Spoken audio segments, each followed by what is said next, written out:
Hello, everybody. David Serpa at eXp Realty here, and I will be reading Chapter 12 of my new book, All the World's a Stage: Unmasking Asperger's Syndrome.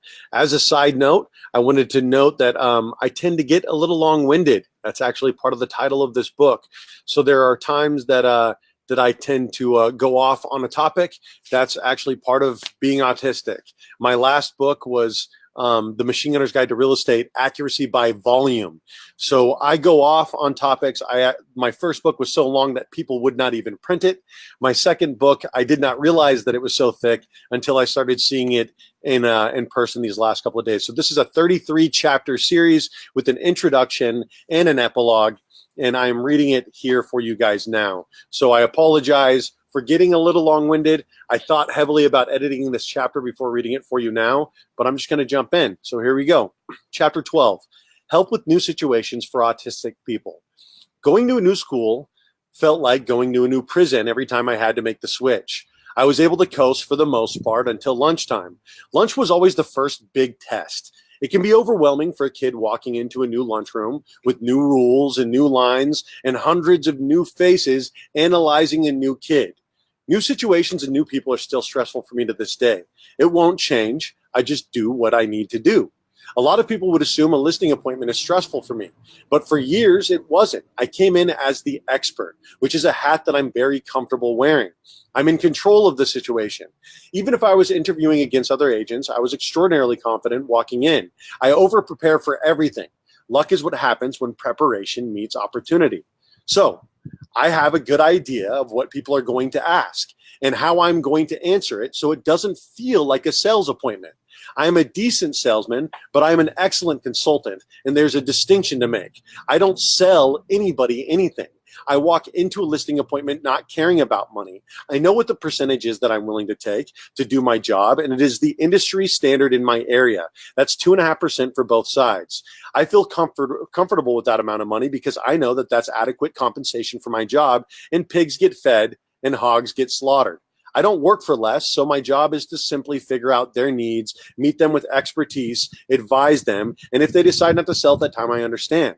It's not the right time for everyone, but I know that if it's the right time, that they'll work with me. I'm reasonable. I'm decent at sales. I have a due diligence to them, but I also disclose everything and do everything by the book to protect my clients and myself in the long run. For the record, side by side for the same model, I consistently outsell everyone in my area because I understand marketing and negotiations, but that's a different book. The difference, I will not advise my clients to work against their own best interest, even if it is against mine. Therefore, I have no issue encouraging someone to hold something as a rental property and buying another house if they can afford it and it suits them. I now only get to represent them in their purchase if they're staying local. If not, I just talk myself out of a commission. If it is not in their best interest and the market is not right, or they could carry 2 mortgage payments, I could bring up some things for them to consider before renting the property, and they will normally list their home with me. People trust me. People trust me. I will not sneak something into a contract or something past someone that's out of the area. I don't do it. I put everything in the contract, and I save people litigation in the long run, and it almost never costs me the deal. Now, a lot of this is scripting, comfortable conversations that I'm used to having. Being an expert gives me the ability to recognize patterns of behavior in buyers, sellers, and agents based on how a contract is written. I will tell my clients in a multiple offer situation, I would not work with this agent here because they asked for you to pay for their home warranty and some of their closing costs when they know it's a multiple offer situation.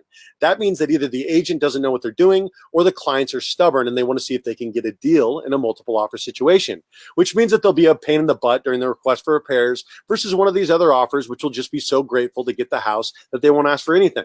Now, you can tell a lot about a person, an agent, and or their clients by the way that an offer is written. I can see if the agent's desperate or greasy, or if they pass on extra closing costs to their clients, tacking on fees. I can't say anything to the clients, but I could say something to my clients. Working in real estate was comfortable, and then it became boring. I could tell before I walked into the door what kind of clients I was going to be working with, how dedicated they were going to be about selling, what kind of questions they were going to ask by the way they kept their lawns, their homes, and their cars, how they parked in their driveway, and what kind of stickers or flags were portrayed on either. It became boring. I only wanted to teach and mentor. My point, Many Aspies can enjoy what would look like a new situation because of the illusion of control. I know that if I'm in control in someone else's home, I also know if the clients are not for me, that I can wait it out and then leave. I don't tell them most times on the spot that I don't want to work with them. I simply change my appointment slightly and maybe refer them to someone else or just appear less interested. I can't stand condescending know-it-alls, but I don't like to deal with neurotic, fear-based people that can't handle themselves. When I hire someone to do something, I trust them to do it. We talked earlier about conferences. I do very well when I'm speaking at most when I'm speaking. But most stressful trips that I've taken in a long time was to Washington, D.C. to attend my first national policy conference. I didn't know what to expect. I was around a lot of veterans, and veterans like to go out and drink. I don't go out and drink. I was also in a new place, meeting new people with a schedule that changed constantly and a roommate that I didn't know. I took time to get to know the area as soon as I got there. I got my hands on a schedule and I started figuring out where I needed to be and when I needed to be there. Day after day of changing schedules, being bused to new areas, and not being in control of my transportation overwhelmed me, and I walked off on the afternoon of the third day for 3 hours. I needed to be alone, and I walked off with my headphones on around all of the national monuments as I got drenched in a downpour. It was worth it, and I came back rejuvenated. I learned the saying, when in Rome, do as the Romans, when I was very young, and I do my best to pick up on the new unspoken rules of a place by observing the people around me and how they are acting. I have been very fortunate in that I was exposed to so many new places so young as a child, including schools, living environments, and cities. The constant breaks in my routine and my inability to establish routines that I was comfortable with caused for me to develop coping mechanisms that got me so far. But they also got me a great deal of health issues. We will get into this later, but my anxiety levels caused digestive issues since sixth grade that have continued off and on through to this day. Now, when you go into a new place, establish a baseline. This is a term that I learned in the Marine Corps. When you know what is normal, you can better understand when something is abnormal. Then you can avoid being the anomaly in the baseline and standing out in situations where you do not need to stand out. Be comfortable being alone. All alone, whether you like it or not, alone will be something that you'll be quite a lot. Dr. Seuss, Oh, the Places You'll Go, is a wonderful life guide. This is probably why it has been read at so many commencement speeches. I read it to my kids every few months or by request, as it is full of life lessons and advice. We need to be comfortable enjoying our own company, and we shouldn't feel weird about enjoying our own company. I have been alone a lot in my life. I'm often alone surrounded by people. There are discussion topics or thoughts that come into my head that are better pursued alone. I have learned this the hard way. There are very few people that want or can handle everything in your head. This is okay. It's in your head. It doesn't belong to them anyway. I have always been weird. People have never had a problem telling me that either. My mom used to tell me weird is good and bad is strange. She never wanted me to feel like it was bad being made fun of or mocked, but she was always okay with me being different.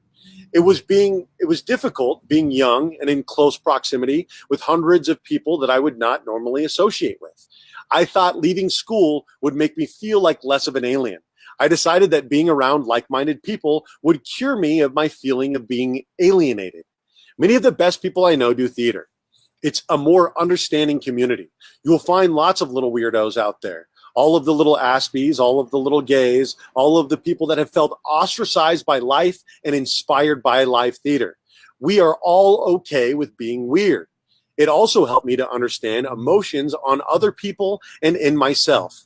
I love the stage and encourage many Aspies that think that they might enjoy it to run to the theater. If nothing else, take a class in your local community college, body language, and life in the theater that it will help you with body language and all of these other things that Aspies struggle with. This is why it's so heartbreaking that theater programs are being cut everywhere across the country. There are new situations that you cannot avoid. Those you can prepare for to the best of your ability, and those new situations where you should just embrace not being in control. John Wayne once said, "Courage is being scared to death, but saddling up anyway." Lady Macbeth, when asked if we should fail by her husband, responded, "We fail but screw your courage to the sticking place and will not fail. In the Bible, Job 38:3, God says, gird up thy loins like a man, and I will question you, and you shall answer me. This is a man standing before God to be questioned, and God tells him, tuck up your balls and junk and prepare to be tested. So, saddle up, screw your courage to the sticking place, and gird up thy loins like a man. The more zen you could get about these situations, the more you will enjoy them, and the less terrified you will feel. Is there a possibility that when we risk greatly, we may lose greatly? Yes, there absolutely is. But no matter what, we win. Life is a great balancing act. But the second that we realize that it is okay to fail is the second that we get the courage to get back up again. We will never grow as individuals if we do not expose ourselves to eustress. Eustress is good stress. It challenges us physically, emotionally, or both, and gives us the ability to improve as people. Stress, however, is needless, aimless, and counterintuitive to growth. It is the rabbit freezing while in the mouth of the coyote, heart beating, waiting for an opportunity to dart. Yes, eustress can bring about distress, and we will talk about ways to avoid distress in a later chapter by having good practices and a full toolbox. Post-traumatic growth is growth brought about through trauma. The ability to be a better person come out of trauma than the one that went into it. We really only have two options as a response to trauma: PTSD or PTG. This can be an oversimplification, but I believe that most things should be simplified to the lowest common denominator. This is something we can learn for self-help, for fractions, or to fix Congress. Keep it simple, stupid, or breaking it down Barney style are terms widely used in the Marine Corps. Simply efficient.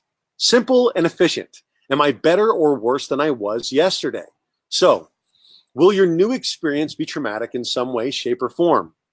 Yes, but trauma can be minute and the payoff may be huge. Weighing it off in an algorithm has always been good for me.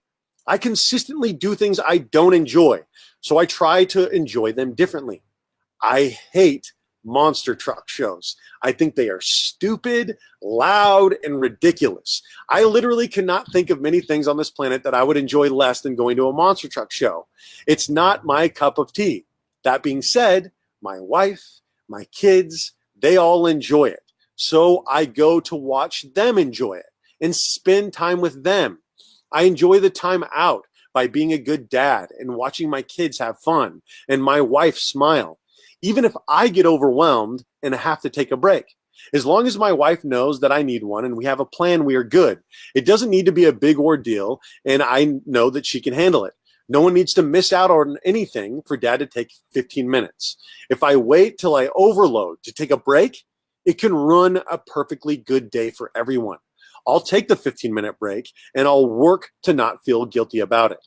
I don't want to be a person holding back my kids from finding their dinosaurs or blazing their own paths. And so I do what I need to do to paint the experience in a different light.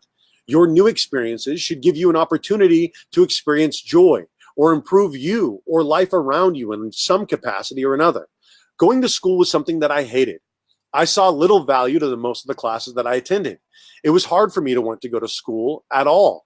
I always took a theater, history, political science, psychology class, or something to anchor me into the crap that I had to bear by existing amongst the Philistines and knuckle draggers that flooded the hallways. It can be very difficult to get an Aspie to want to do new things that are not interesting to them. We're kind of natural little buttholes in this way. It takes a lot of energy to go out around people and do anything that is not planned.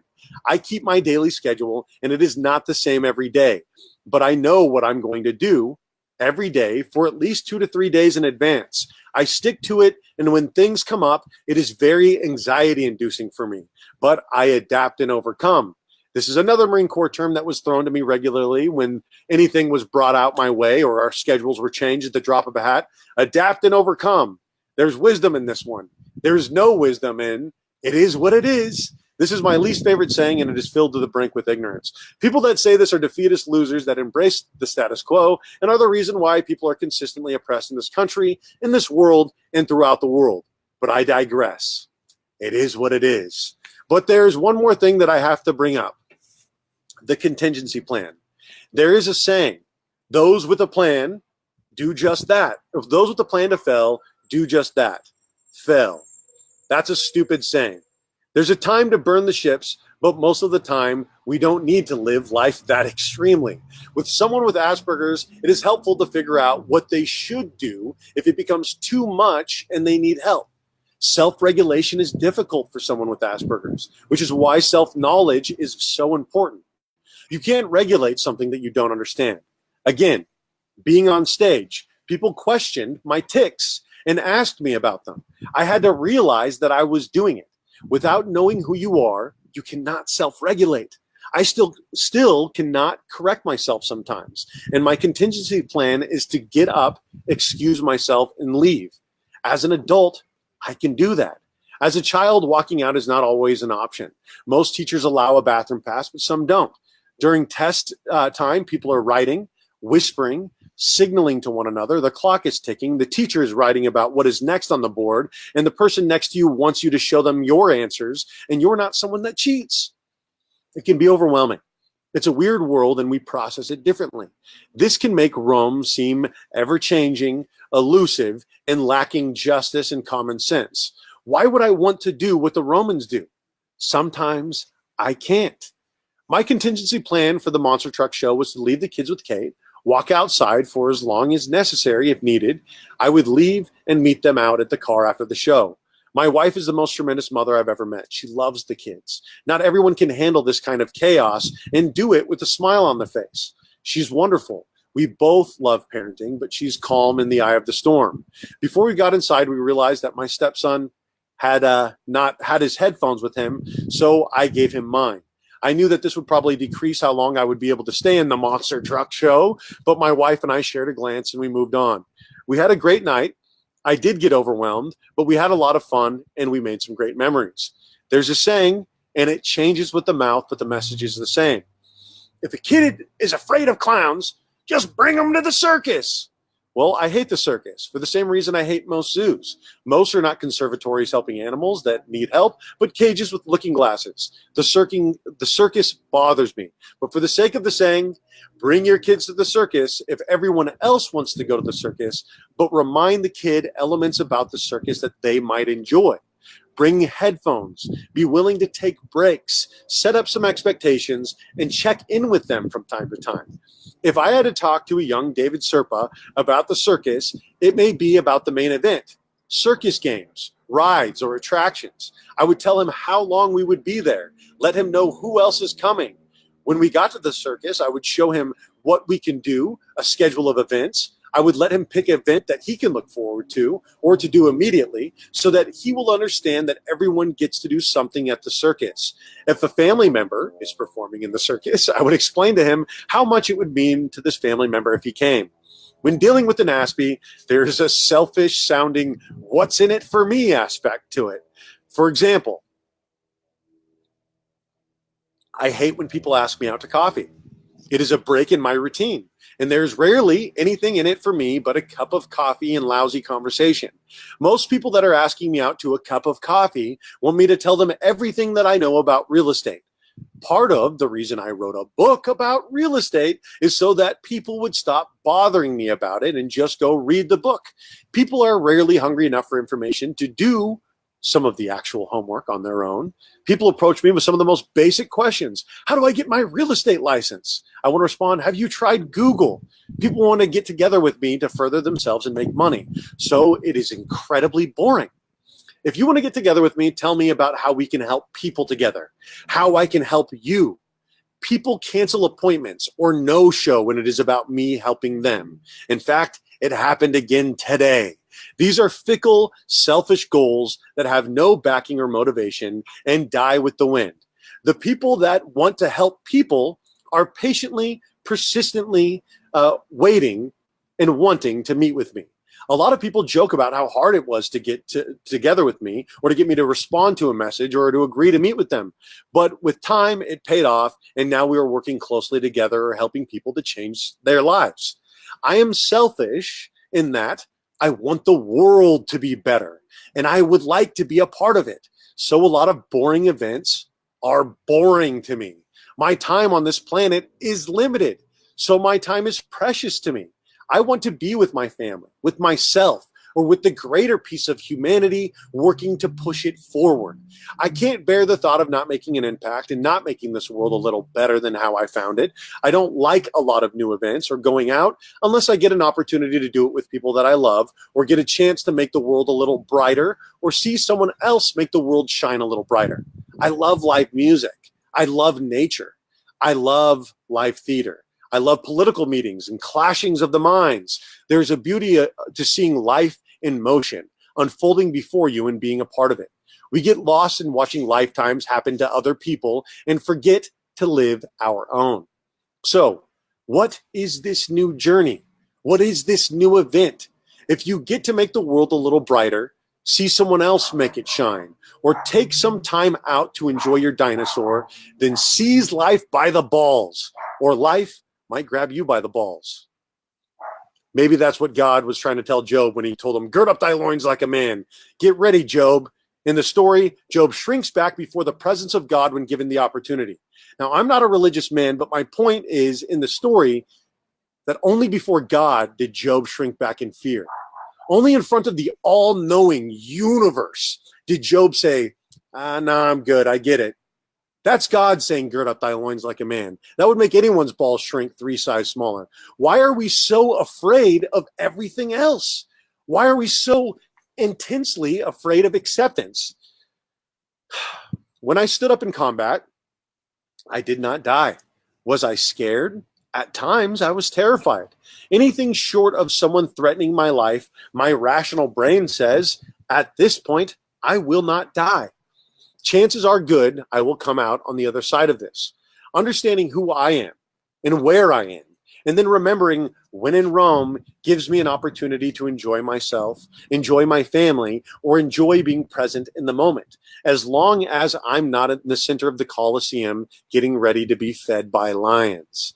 When you get a chance, my fellow nerds and weirdos, to see that everyone is sharing their dinosaur with you at most times, if you are careful enough to see that everyone is sharing something that is a part of them, everything becomes a little bit more beautiful or a little bit more tragic.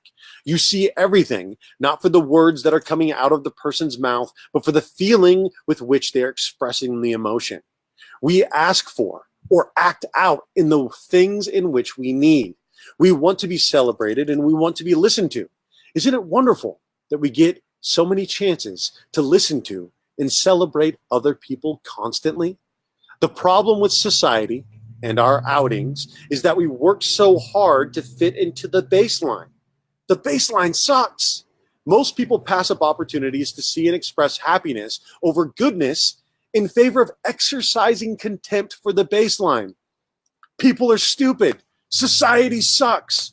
People are judgmental assholes. When we realize that the stupid must be enlightened, that society is us, and that we are judgmental assholes, the burden of change falls on us to shatter the baseline and spread awareness. Through awareness and appreciation of all neurotypes and people, we become more enlightened. We see most people are just doing the best that they can. So when in Rome, do as the Romans do, is the way that most people live their lives. They walk around blending in, chewing cud, and being terrified of standing out. I read that people are more afraid of public speaking than they are afraid of death. I read this and I thought, preposterous. And then I remembered that historically we are people that fit into the baseline. Human beings do not like to be alienated. Alienation means starvation. Alienation also means innovation. It wasn't a well-fed man that developed the first arrow. It was a starving man. I love innovators. I love disruptors and people who are different. Many of them are silent keepers of society, keeping and bringing life to the light by disrupting the thought process of the sleeping masses. The colorful characters, the Einsteins, the Teslas, the Mozarts, the Grandins, the little weirdos. Here is my challenge. Be more comfortable being you, and you will be more comfortable being out. The baseline, what people have come to expect, is indifferent assholes going throughout their days as hopeless automatons. Look at them and be kind while you go throughout your day. Say good morning and be okay with people not saying it back, because you are shattering the baseline. Changing the world one awkward good morning at a time. When you go out, be nice in your brief passings with wait staff and check out people. Say hello when you pass by strangers and smile. It's contagious. Even weird, intense smiles are contagious. Don't work so hard to fit in when you were made to stand out. Don't stand in the cold when you were made to walk with fire. Be the kind of little justice-seeking weirdos that you are, and respect your boundaries, even if other people will not. Sometimes that means saying no thank you to a new situation, to a coffee date, or an experience where you will be on sensory overload. If it can be avoided, that is okay. If it cannot be avoided, plan your outing. Develop a contingency plan. Look for what's interesting in the circus and gird up thy loins. Stick your courage to the sticking place and saddle up anyway. Sometimes in lieu of a plan, courage will have to suffice. After all, it all worked out in the end for Macbeth, didn't it? In all seriousness, by maintaining good practices and having a full toolbox, most new situations will be much easier to get through and can definitely be enjoyed. If we can surrender a little bit more to the moment, it will be easier to relax into it. If you absolutely must go to the circus, get excited about who you will be able to enjoying the circus. Watching my family enjoy the circus makes me enjoy the circus. I find my inner peace and contentment with my inner solitude in those hectic moments by watching my children experience joy. Okay, now I will get to your questions, as that is the end of the chapter. I've got one here from Aquamarine. How did you get tested? After listening to you read, some things probably resonate with me so much. So this is kind of a long question that the answer is explained throughout the course of the book, but I'm going to give you the Reader's Digest version right now. I did a lot of research, stumbled across it, and I ended up diving into it on YouTube. In my reading, I read books, and I took a test called the AQ test, the Autism Quotient Test. And it's if you get a 36 on it or something like that, and I explain this in the book, or 32, you should get checked out for autism. And I think I got like a 32 or 34, and it wasn't that great. But then I asked my wife, I said, can you take this with me? Because one of the problems with people with autism is we don't have a good grasp on who we are or how we're coming off to the world. And this is one of the things that I talked to Dr. Kathleen Rapp's group the other night. We don't have an idea of how we're coming off. So a lot of times people who are undiagnosed in their 50s, into their 60s, or even in their 20s and 30s, we think, oh, I'm not autistic. I'm just fine. That's not me. I'm good because I present like this. And so the thing is when I'm out in the world, I present like an extrovert. But when I come home, I crash. And so the more that I studied autism and the more that I realized all of these different coping mechanisms, like I wore these headphones long before I realized that I was autistic. And so I took the AQ test. I stumbled across this great video that's like 22 ways to know if you're autistic, and which I put in my YouTube playlist. And it was like I hit every single one of them. And it was just kind of a funny thing. And then I continued to watch Paul from Asperger's from the Inside, Amethyst Shaber in our Ask an Autistic series. I read Temple Grandin's The Autistic Brain, Neurotribes. I studied Professor Tony Atwood. And so eventually I learned enough about autism that I was confident in saying I'm autistic without seeking the diagnosis. And that's part of the big thing that I push for is self-advocacy, self-awareness. You don't have to seek somebody else out to tell you, hey, you're autistic, here's your ribbon and whatever, unless you need help or you need assistance. And there are some people that need that. That was not a situation that I was in. So for me, just finding out and figuring out that I was autistic without seeking the diagnosis gave me the opportunity to seek the guidebook the other people around there that are autistic, that are coping and living and thriving, to find a SON, which is the Autistic Self-Advocacy Network, and really start learning about what it means to be autistic, and then have some grace and compassion for myself, and then start celebrating the ways in which I am different. So great question. I appreciate you asking, Aquamarine, and I will explain much more of that throughout the course of this book. Thank you guys for tuning in. Have a great rest of your day, and tomorrow will be chapter 13. Wait, why am I talking? Waiting, learning to listen and when to talk for people with ASD. I'll talk to you guys later. Have a good day.